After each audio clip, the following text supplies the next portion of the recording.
I truly believe that if you can get up more times than the next person, or just get up one more time, you'll get there.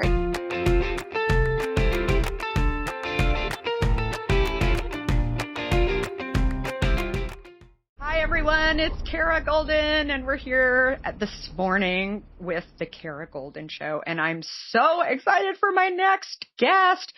She is the founder and CEO of an incredible product that, if you haven't been hiding under a rock, you've seen this product out there and hopefully tried this product. And if you have not tried this product, after you hear Laney talk a little bit more about the story, I'm sure that's going to entice you to go out and give it a try. But Laney Crowell is the founder and CEO of a company called Saie. It's, you may have seen it and not known how to pronounce it, but it's Saie. And she is the founder and CEO of Saie, a clean beauty brand that uses biodegradable ingredients. Prior to starting Saie, she worked for Estee Lauder, and that's when she really came to understand kind of the interest and the value around clean beauty, and just by kind of being around it throughout those years. And the liquid lip balm won Elle's Innovation Award for lip, and her mascara is absolutely fabulous as well. And yeah, I mean, we're just going to jump in and hear a lot more about her journey and her adventure and about the company. And welcome to the show, Laney. Thank you. I'm so excited to be here. I have so much to say. You know, where should we start? Well, I think the first step is, who was Laney as a little kid? Like, did you always know that you were going to be in fashion, beauty, an entrepreneur, all that? Tell me kind of the backstory. Sure. So my mom was a diplomat. We grew up abroad. I was in China. We eventually landed in Paris, and Paris was incredible. I went to a French school. I took the bus every day to school, and there were, all of the big fashion houses that I would drive by every day and look in the windows of Dior. And I think also just the French women, they were so inspiring to me. The pharmacies on every corner with the, French skincare. And so I was a beauty junkie really early. I even remember the first time I bought Allure with Amber Valletta on the cover. And I even did a lot of sketching of fashion. So I loved fashion and beauty from really, really early. I didn't even know what the word entrepreneur was. My dad was a lawyer. As I mentioned, my mom worked for the Foreign Service. So I went to school for math and economics at Pomona College. You're growing up, you're definitely living in Paris, and being exposed to fashion and beauty led you to have this interest. And you were definitely looking at finance and economics. You were talking about as maybe a career, or how were you thinking about that? I think I was just good at math, and you're so young when you go to college. You don't. Yeah. How anyone could expect you to have any clue what you want to do, I don't know. But yeah. I was good at math, and so I naturally started doing that. I think the other thing was that my family moved to California when my mom retired. And when we moved to Northern California, all of a sudden I was exposed to this whole world of holistic living. And it's just part of life there. You're outdoors, you're eating fresh foods. There's a totally different way of approaching your health. So where were you at in Northern Cal? My family has been in San Rafael, which is in Marin. It's the town right next door to me. No way. Yeah. So I'm going to go visit my grandma in a couple weeks. She's 98 and I haven't seen her since the pandemic started. So I'll have to come by and wave to you. Yeah, for sure. So, it's just, you're living a really clean life, and it's just normal. That's what everyone's doing. And so I think it really was that marriage of being in Europe and then being in California that I now look at Saie and I'm like, oh my gosh, this is exactly what Saie is all about. We want things to be beautiful and luxurious and still be good for us and not have to compromise on anything. I love it. So you ended up starting out your career at Estee Lauder. Well, my career actually started in magazines.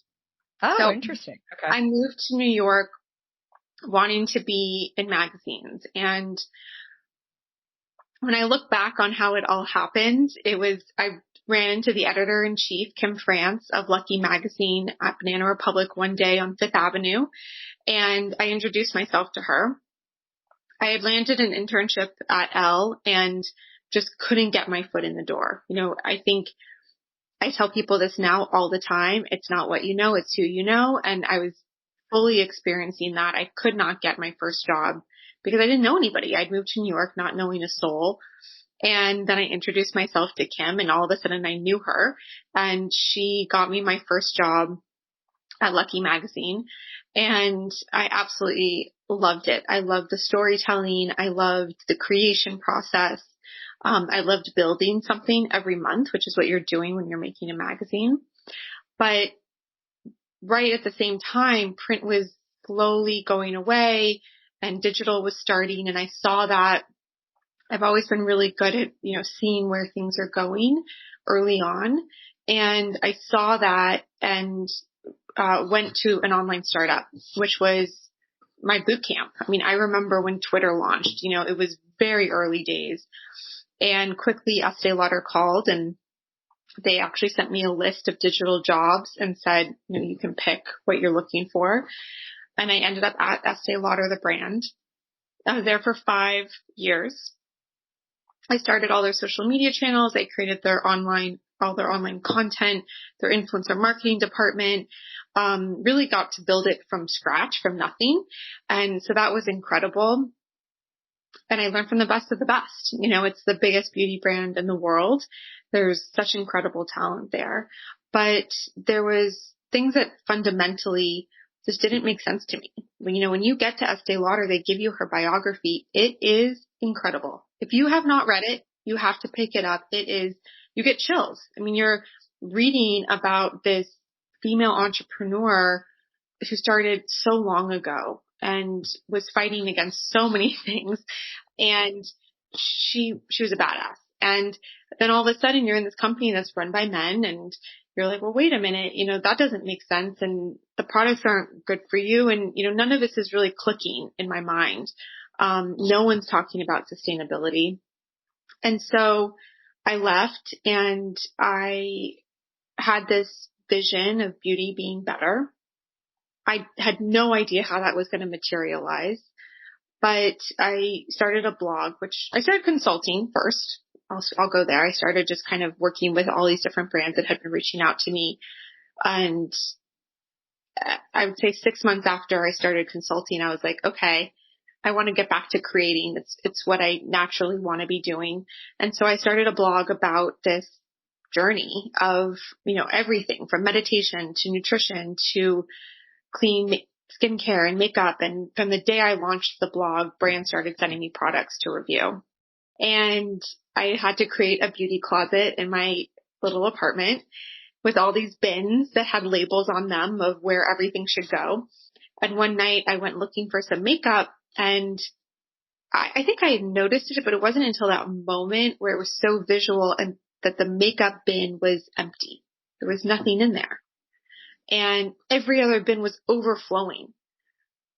And so I went on Instagram that night and I started asking my community, what's up? Why is there no good, clean makeup? What do you like? What don't you like? What would you create if you could create something? And I got into this beautiful conversation that went to like 2:00 in the morning with my community saying extremely clearly what they wanted. And that's where the name of the brand comes from our community saying what they want. We go back to that all the time. We call it the Feel Good 5. And it's, these pillars that I think all go back to that idea of not having to compromise, of, the products being high performance. That's where our big beauty expertise comes in. The textures and ingredients being incredible. They're always being a, pro-earth approach to everything, where we think about sustainability from start to finish. And then the products being fun. Makeup is fun, and you should have a smile on your face when you're picking something out and applying it and enjoying it. And you should love looking at it in your medicine cabinet or in your makeup bag. But all of that was given to me by the community. They were the ones that said that. So we're just bringing that to life. I love it. That's so great. So what year did Saie actually start? The end of 2019. Okay. Wow. For some reason, I thought it's been around longer than that. So it's, so cause you've gotten amazing traction. And obviously, launching, just before the world changed in so many ways. I'm sure that was challenging in many ways, but on the other hand, I really believe that, especially now that we're living in a Zoom world and people are more concerned about what they're looking like, right? On the pictures. I would imagine that would really be helpful to you as well. Yeah. I had a baby during COVID, and I also had a business during COVID, and it's wild. I haven't met most of the people that work at Saie in person. We've just exploded. And I think a huge part of that is because of our ethos and our products being good for you and, truly being your skincare, your lash care and your brow care and your lip care and all these things that are so nourishing and wonderful. So whether you're in front of a Zoom or in front of people or just wanting to do something nice for yourself, it applies to everything. So true. So how did you fund the company when this is your first startup, and how did you get going? I mean, we could have a whole conversation about just that, right? Yeah.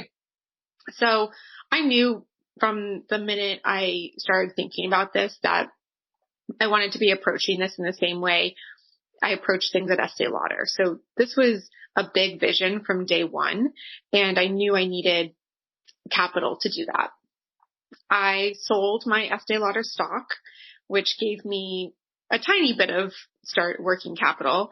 With that, I hired our head of product development and someone who worked in finance also from Estee Lauder. So we were this trio of big beauty experts. And then I started, figuring out the fundraising thing, which is wild if you've never done it before. It's like learning a whole new language and, creating a whole new set of contacts and networks. And I talk about this a lot, about starting a list of people that because I still do that now if I need to figure something out. I have this vision for our packaging being the most sustainable packaging, and I'm kind of back at square one again of making a list of, who's anybody I know who has talked about this, mentioned it, might have a contact, and, starting to reach out and asking for a coffee or a call or anything, and then asking to be connected to somebody they know. And I would say that list ended up being about 100 people long before I actually raised that first round of capital. That's great. So you did just the angel round, or did you do Series A, or what was that considered? Okay, so we did a pre-seed because we hadn't launched yet. So we raised with our lead investor being Unilever Ventures, which was my dream partner. They are really at the forefront of mission-led businesses.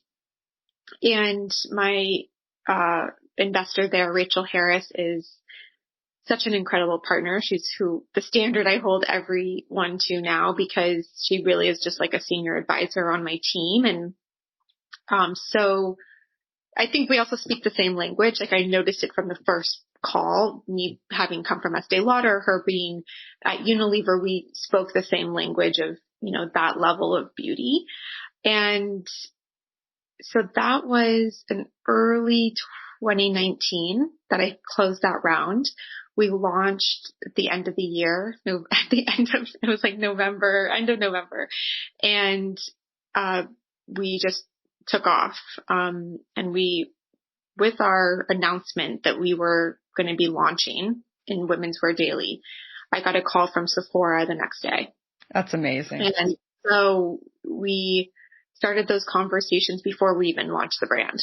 That's so great. And so just by kind of making that list and figuring out who do you know and just start connecting, right? I think that so often people will think about, just the idea of fundraising, right? And they almost don't even move forward because they get frozen right on this concept. Instead, what I always share with people is figure out what you can do, right? You can make a list. You can start to make a couple of phone calls and start to see how does that, continue to go down the line. And I think that that's really critical.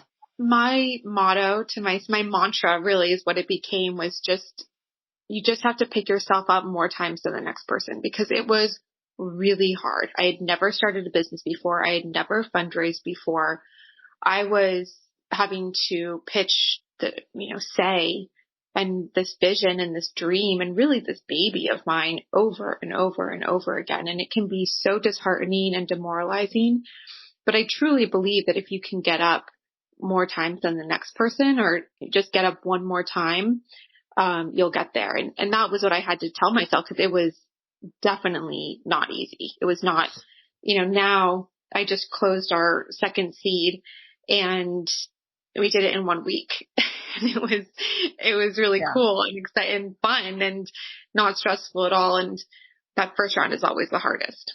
Yeah. Well, and what I think about a lot is that if you can measure yourself backwards, you can actually figure out the progress that you've made, right? It's, people have always said to me over the years, and I've kind of scratched my head, like, forget about that bad meeting, forget about those challenging times. And I've always been kind of, incubating inside, like, I don't know, like you can always learn a little bit, right? Along the way, that maybe you had a bad fundraising meeting along the way. And then you think back on, why didn't that happen? Maybe I had too many slides in my deck. Maybe they've never invested in a beauty brand ever. Right. And so that they don't really understand maybe they don't wear makeup, right? Like they don't, right. All these things that, you sit there and kind of pull out of there. If you look at things backwards, oftentimes you can, and you really should celebrate your progress. Cause you've come a long way in addition to starting your family too. All of that. It's incredible. So you should be really, really proud. Yeah. For that seed round, which I raised, right after, it was like, we launched in November. I think I raised it like right before COVID hit. So that would have been like February. I was pregnant and I was just wearing like baggier sweaters, hoping that people wouldn't notice when I was fundraising, because you never know what they're going to think about that. Yeah, definitely. And I can only imagine what a complicated time it was for you, for sure. So the ethical nature of the company is super deep and obviously ingrained in the products and packaging. And how do you keep this to the heart as you are scaling the company and as you bring in people, obviously from lots of different cultures, as well as, maybe product ideas? How do you stay like focusing on that and making sure that your innovations are really, stay true to the brand? Wow, that's such a good question. It's something I think about all the time. And we talk as a team about this all the time as well. I think one thing that's really working for us is how much fun we're having. Mm-hmm. The team is really just having a blast. And I really encourage that. I want everyone to be having a really great time and bringing that positive energy to Saie and to their own lives. And, especially around sustainability and creating clean formulas for sure. Like, we are taking the hard route in everything that we're doing, but everybody that comes to Saie really, I think in their heart is aligned in wanting to make the industry, like move the industry forward. But I think even beyond that, they are focused on sustainability in their own lives. So it really is personal to everyone. And we talk about that in our interviews for sure. It's something that I talk about when I'm interviewing someone so that they know what they're getting into. Because if you don't care about sustainability, you're not going to want to work at Saie.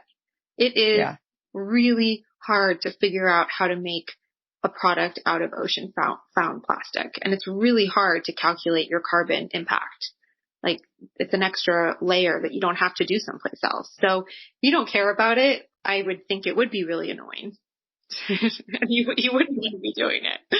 Well, and I think it's coming from somebody who started her brand 16 years ago. What I always share with people is I'm very involved in innovation, and I've stayed involved in innovation and product development because unfortunately, if you don't, and we've seen some examples of this over the years, it's, you're the one you're on the front lines, right? And it'll be found out along the way. And I think it's just something that you just have to really stay close. It's always easier to have outsource things and have somebody else do it. But I think, you're the one whose name and it's your, I don't know if it was your first baby or your second baby, right? Depending on your baby, but it's just, you really care about it. And I think it's just something that you have to stay true to. And then also, I think just putting stakes in the ground. I mean, the number of times my listeners all know I had a book come out in October that really shares the journey of building Hint. And one of the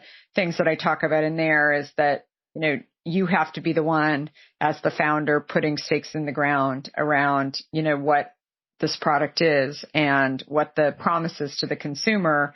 And while I think you can change along the way, even dramatically, you have to be honest with the consumer and actually tell the consumer that you're doing that. And if it's too far astray, know that they may leave. And so, I mean, I had investors early on saying to me, especially during the 2008, 2009 financial crisis, maybe we should add stevia to the product. And we're an unsweetened flavored water. And, that for me was, that just wasn't what I was doing. And that I've always said, if you're looking for a sweet product, Hint is not your friend. I mean, it is an unsweetened flavored water. We've done caffeine, we've done carbonation, we've even done sunscreen and some other products outside, but we are not a product. Our core product is unsweetened flavored water, and we will not while I'm here, do a sweetened product. It's just not what we do. So there's plenty of other options out there.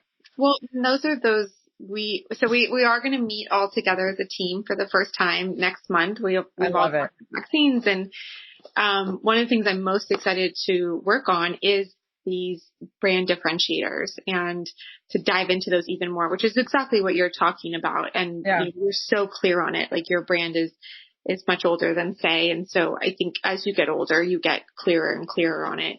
And that's one of the things I'm most excited to work with the team on is what are the exact words we're using? And what are those like really clear ways in which, Saie is Saie that nobody else can say.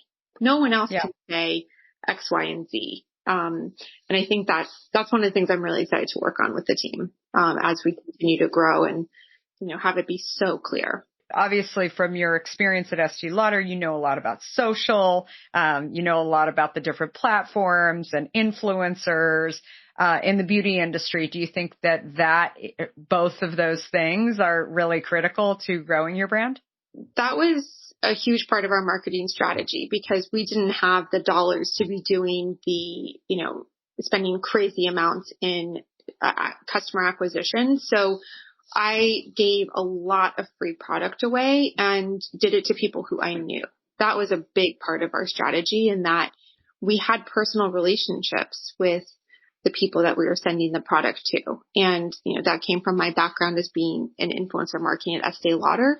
And then our creative director has incredible relationships as well. So it's kind of funny. You go back to that conversation we were having about fundraising and figuring out who you know. That was the same thing we did with our marketing strategy. So when we launched, really all we were focused on was getting the product into the hands of people who would talk about it on social. That was the first place that I saw it. So, and where people were talking about it. And, and I think it's a way too where you can seem like a much bigger brand, right? Mm-hmm. But yet also a discovery brand. I talk a lot about that the consumer needs to feel like they're discovering your product, and at least in the beverage industry. And I think it's very true in the beauty industry too, that you want to be the consumer may not tell you that they want to be the first, but they actually, they want to be that in the know person that is actually recommending it. Totally. Yeah. So I think it's really, really critical. And plus, if it's a great product as yours is, I mean, that definitely helps as well. So obviously we're hopefully on the tail end of this COVID thing, over the last year. What did you learn over the past year? And obviously you're just gotten launched, but what did you learn about just running a company and running a business and just overall? I always say the challenging times are the times when you can really learn the most, and about either your leadership or developing a product or your team, whatever it is. Yeah, I think that for me, what became really apparent was the importance of being soulful as a founder, as a leader for my team, but then also for our community. We immediately, when COVID happened, we said, okay, what content are we going to be putting out there? And we started a Keep Glowing series that we do on Instagram, on IGTV, and it's just content for people to help them feel good and keep glowing in this time where it's hard to be glowing and to be positive. And we really thought a lot about, how can we be supportive and be that friend? And it had nothing to do with selling product. We were we were such babies at that point that we weren't even that concerned about selling product. We were concerned about surviving. Would we make it? And the way in which we made it was by being authentic and real and having those conversations and, really tapping into what people were going through in their own lives. I think one of my favorite things we did was a launch for our Sunglow, and every brand out there was doing a Zoom for their product launches. And I sat there and I was like, no one wants to go on Zoom. Everybody is zoomed out. That's the last thing people need to feel good. And so we sent everybody a pizza from John and Vinny's with the product, and we made this great playlist, and we sent a bottle of wine, and we said, go outside, enjoy the sunshine, have a pizza party, put on some great music, and do not join a Zoom. that was our launch. And I think that just really resonates with people, where you're like, oh, you're not just pushing product on me, and you're not focused on you over me. You're focused on me as a consumer. And that means a lot to people in their hearts, and they appreciate that. And then you get that brand loyalty as a result. Absolutely. It's interesting. One of the things that I think about a lot at the beginning of the pandemic, one of the stories that I talk about in the book, my book had already been turned in. My manuscript had been turned in right before last March, when I sort of view that as in the US, that's when everything became real. And so it was, during that time when I realized, I looked back on 2008, 2009, a really, really challenging time to be running a business. Obviously the financial markets crashing and so crazy, and we didn't have enough money in the bank. And so one of the chapters I talk about in the book is, during that time, it was really challenging and we almost shut down. I mean, it was just, we didn't know what to do. We couldn't raise money. We were almost too small. It was really, really crazy. And so during the beginning of the pandemic, that's when I went to my CFO and I said, we need to raise money. And he said,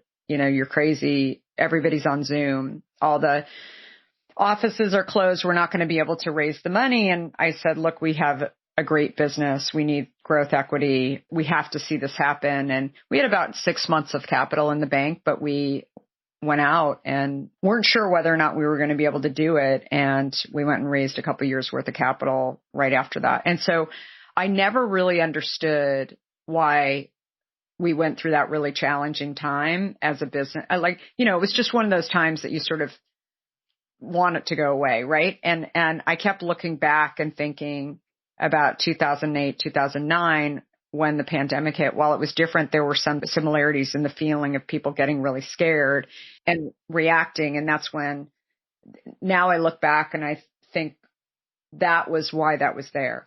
that actually helped me to do the right thing during the pandemic to be able to grow the way that we grew. And, so anyway, all these challenging times that you have along the way are really, I really believe they're part of your journey, and they're just going to help you. You just don't know why, right? But they will help you to become a better leader, a better company, all of these things. Yeah, there is research done on this, around businesses that go through a depression or recession, or, I don't know if they use the word pandemic, but I think, now we can say pandemic.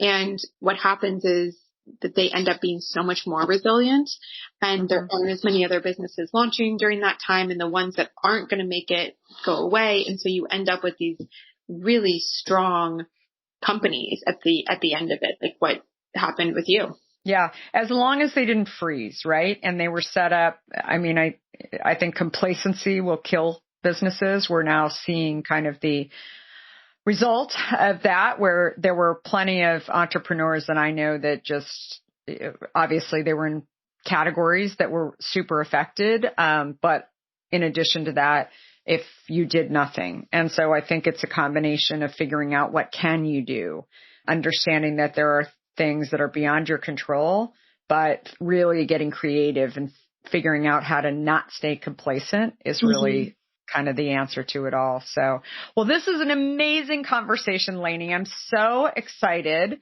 to really bring your journey and your story and your learnings to this audience for sure. So where can people find Say Hello? It's sayhello.com, correct? So you can always go to sayhello.com. You can find us on Instagram at Saie Beauty. On TikTok, we're also at Saie Beauty. And we are in every single Sephora nationwide in North America and in Canada. And of course on Sephora.com. I love it. And are you obviously as well on Instagram to follow you and kind of hear more about your journey? Yeah, my handle is really easy. It's just at Laney. And I talk a lot about on my Instagram what I'm going through as a entrepreneur and a mom, and just trying at the same time to feel good, and what those wellness hacks are, with my big thing of lemon water always next to me. I love it. I love it. It's so great. Well, thank you so much. And thank you everyone for coming in and listening. And please give Laney 5 stars and subscribe to the Kara Goldin Show. Follow me on Kara Goldin, with an I on social channels. And finally, if you haven't had a chance to pick up a copy of my book or go on Audible and download it, I read the book, and hopefully you'll learn a lot about founders and CEOs and their journeys and their challenges, and just overall goodbye for now. Every Monday and Wednesday, come back and see us. And thanks, everyone.